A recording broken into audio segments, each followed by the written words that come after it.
is going on, everybody? I hope and pray that you are doing phenomenally well. So, in this video, like the title describes, I want to share with you three main reasons why new investors fail. So, you do not find yourself falling into one of these categories and can transform your life through real estate investing. Okay.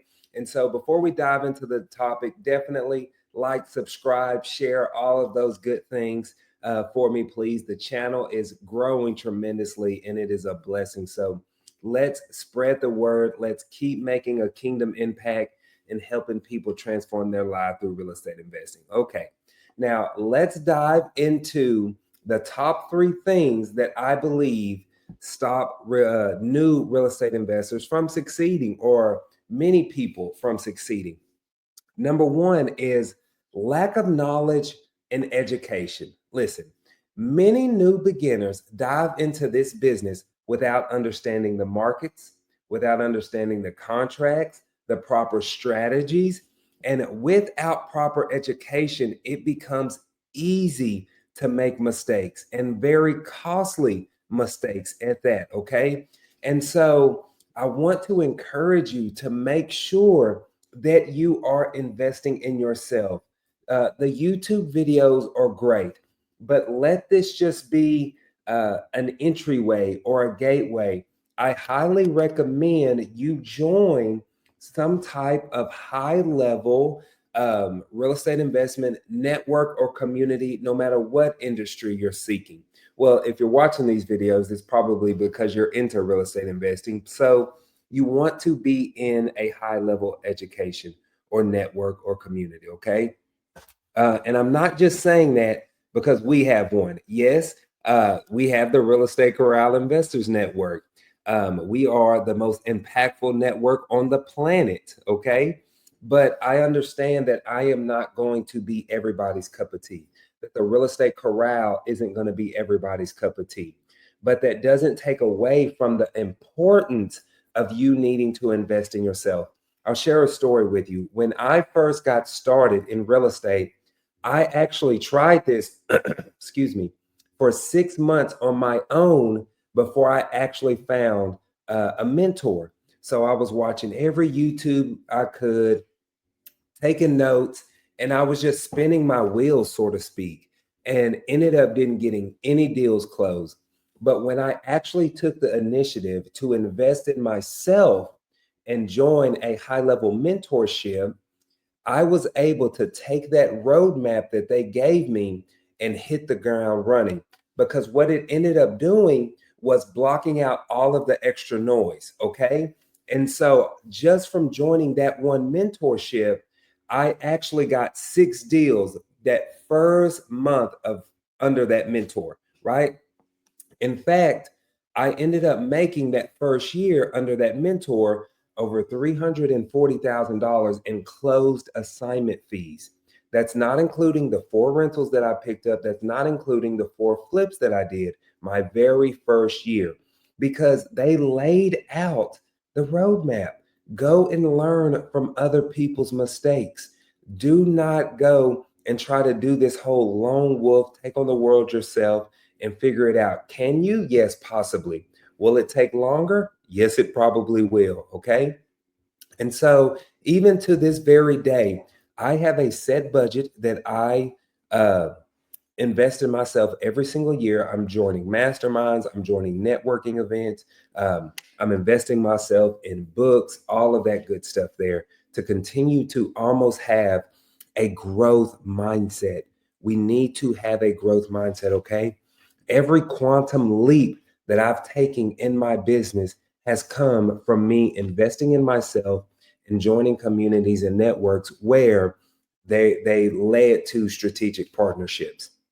Okay. Now, number two reasons why most investors fail is they have inconsistent marketing. Okay.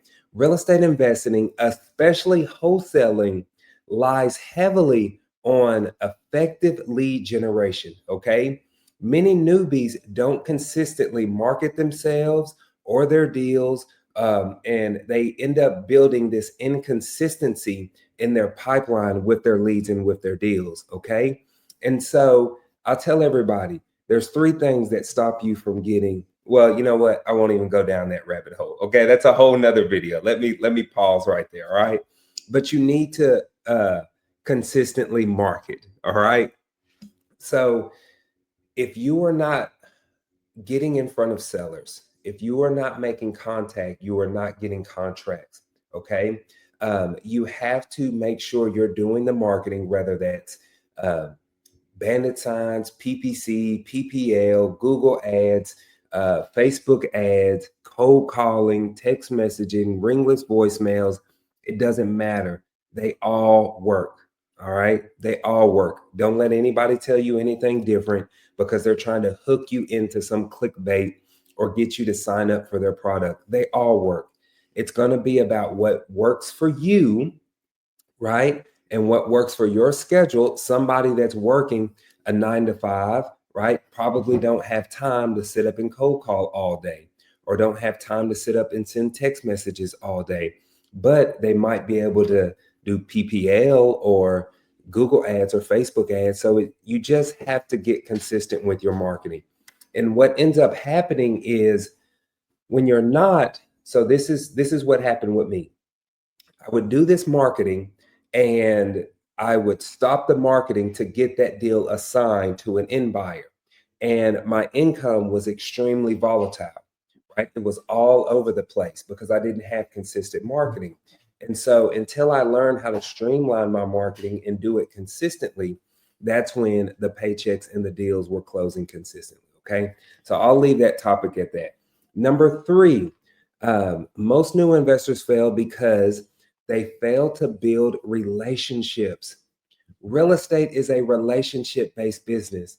Okay. These, you cannot go and take on the world yourself. Okay. Those who won't network effectively with buyers and sellers and other investors, or even professionals, they struggle to get deals done.